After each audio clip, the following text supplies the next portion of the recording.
Selamat petang, salam sejahtera. Terima kasih kerana bersama dengan saya di Nazilin Unity Channel. Petang ini saya nak ulas kepada anda semua bahawa Anwar Ibrahim akan kekal sebagai Perdana Menteri sehingga akhir penggal ini. Sebelum kita teruskan ulasan hangat ini, jangan lupa tinggalkan komen anda, tekan butang subscribe untuk mendapatkan isu terkini daripada channel saya ini. Baiklah, saudara-saudara sekalian, ramai orang yang kononnya menjangkakan, termasuk hati awam, meramalkan Anwar Ibrahim akan tumbang pada bila-bila masa. Namun demikian, sebagai penganalisis politik bebas, saya menjangkakan perkara itu tidak akan berlaku. Mustahil untuk Anwar Ibrahim tumbang di tengah jalan untuk kali ini. Meskipun ada yang mengatakan bahawa Anwar Ibrahim bakal tumbang, termasuk hati awam. Ada beberapa hal kenapa saya tidak bersetuju dengan pendapat tersebut. Pertama sekali, kerana Anwar Ibrahim kini memiliki kali pertama sejak 2018, bukan sebelum ini. Inilah kali pertama seorang Perdana Menteri mendapat sokongan majoriti 2/3 di Dewan Rakyat. Daripada 23 bilangan ahli Dewan Parlimen atau Dewan Rakyat, ahli Parlimen yang menyokong Anwar Ibrahim sebagai Perdana Menteri, hanya 29 daripadanya datang daripada Barisan Nasional. Mereka mengandaikan Anwar Ibrahim akan tumbang pada pertengahan jalan penggal perkhidmatan beliau. Mereka menjangkakan kerana mungkin Barisan Nasional akan menarik sokongan daripada menyokong Anwar Ibrahim sebagai Perdana Menteri. Secara pribadi, saya memikirkan itu perkara yang hampir mustahil dilakukan oleh Zahid Hamidi. Kerana saya mengambil contoh yang telah berlaku di Sabah. Langkah Kinabalu yang anda pasti tahu melibatkan Safi Afdal dan Bung Mukhtar tidak berjaya. Akhirnya kita tahu yang kerugian besar adalah Bung Mukhtar Radin. Bukannya Safi Afdal, tetapi Bung Mukhtar. Dari seorang timbalan Ketua Menteri Sabah, daripada seorang Menteri Kerja Raya di Sabah. Akhirnya sekarang ini hanya tinggal ahli parlimen dan hanya tinggal ahli Dewan Undangan Negeri. Biasa saja. Kerana kesilapan mereka membuat langkah Kinabalu. Disangka boleh berjaya, tetapi akhirnya tumbang di tengah jalan kerana tidak mendapat sokongan.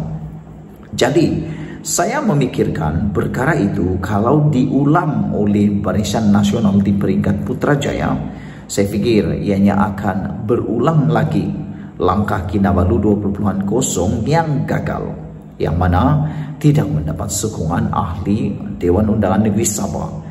Bagi di Persekutuan pula, kalau Zahid Hamidi cuba merancang untuk menarik sokongan kepada Anwar Ibrahim kerana kes Najib dan kes beliau sendiri, kerana kita tahu hari ini telah dilaporkan bahawa Zahid Hamidi mengemukakan permohonan untuk pembatalan kes beliau. Jadi, ada orang kata ini mungkin satu ugatan baru. Ada orang kata mungkin ini satu cabaran baru buat Anwar Ibrahim dalam mempertahankan kerajaan perpaduan.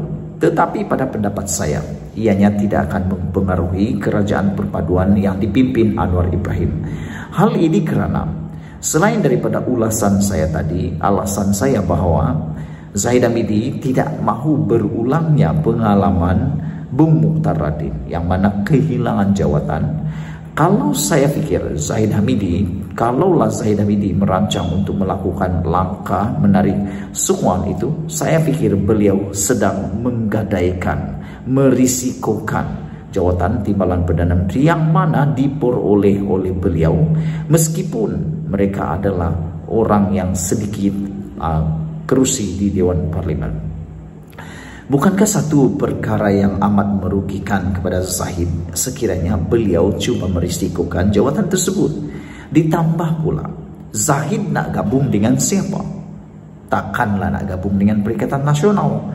Kerana sebelum ini Muhyiddin Yassin pun berulang kali mengecam gabungan Zahid Hamidi dan Anwar Ibrahim. Takkanlah Muhyiddin nak pula meludah ke langit terkena muka sendiri, yang selama ini cuba mengejek gabungan Anwar Ibrahim dengan Zahid Hamidi. Saudara-saudara sekalian, selain daripada itu, saya memikirkan Perikatan Nasional tidak akan menerima Barisan Nasional kecualilah mereka sanggup untuk meludah ke langit kena muka sendiri. Itu kalau mereka sanggup. Selain daripada itu, saya pikir Zahid Hamidi juga sedang mempertimbangkan kalau tiada sokongan daripada parti Blok Borneo. Sebelum kita teruskan, apa pendapat kamu? Adakah Blok Borneo akan menyokong Zahid Hamidi sekiranya beliau menarik sokongan daripada kepimpinan Anwar Ibrahim? Sila tinggalkan komen. Tapi kalau kamu tanya pada saya, Anda tanya kepada saya tidak setuju. Karena setakat ini, setelah beberapa orang Perdana Menteri, selepas 9 orang Perdana Menteri, dan ini adalah Perdana Menteri yang pertama paling banyak meluluskan perjanjian ME 63 Sabah Sarawak dengan Melayang. Ini menunjukkan bahwa Anwar Ibrahim telah berjaya memikat Blok Borneo. Amat mustahil dan amat susah kita terima kalau tiba-tiba GPS dan GRS berpaling tada.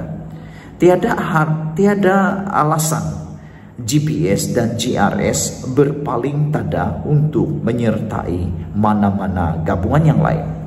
Karena keistimewaan sudah diperoleh oleh GRS dan GPS. Dengan kata lain, apalagi yang mereka boleh peroleh daripada gabungan yang lain. Sarawak sudah dapat timbalan Perdana Menteri. Nak dapat apa lagi? Takkanlah pula GPS ditawarkan jawatan Perdana Menteri pula. Takkan Perikatan Nasional atau Barisan Nasional serahkan jawatan Perdana Menteri pula. Kalau hanya tawarannya sekadar timbalan Perdana Menteri, apa bezanya sekarang? Itu sebab saya kata mustahil GPS berpaling tada. Selain daripada itu, kita juga masih ingat bahwa Blok Borneo, Sabah dan Sarawak menyokong penuh pimpinan Anwar Ibrahim dan mereka telah pun berjanji untuk terus menyokong kerajaan perpaduan ini. Saudara-saudara sekalian, di samping itu, apa yang menariknya ialah kedua-dua gabungan Blok GRS dan GPS ini sudah pun ada persefahaman yang amat erat dengan Anwar Ibrahim. Kalau di Sabah, kita pun tahu betapa Anwar Ibrahim ambil berat terhadap kepimpinan di Sabah. Itulah pendapat saya, Anwar Ibrahim akan terus memimpin negara ini sehingga selesai penggal. Tidak mungkin akan tumbang di tengah jalan. Apapun alasan Anda, yang pastinya itu hanya tinggal hayalan dan impian semata-mata. Tunggulah nanti pilihan raya, barulah Anda tumbangkan. Jangan coba-coba lagi membuat langkah-langkah seton, langkah Sheraton, langkah Kinabalu, langkah entah apa langkah lagi. Sekian dulu Malaysia kita punya. Kita juga sama-sama cintai Malaysiaku. Bye-bye.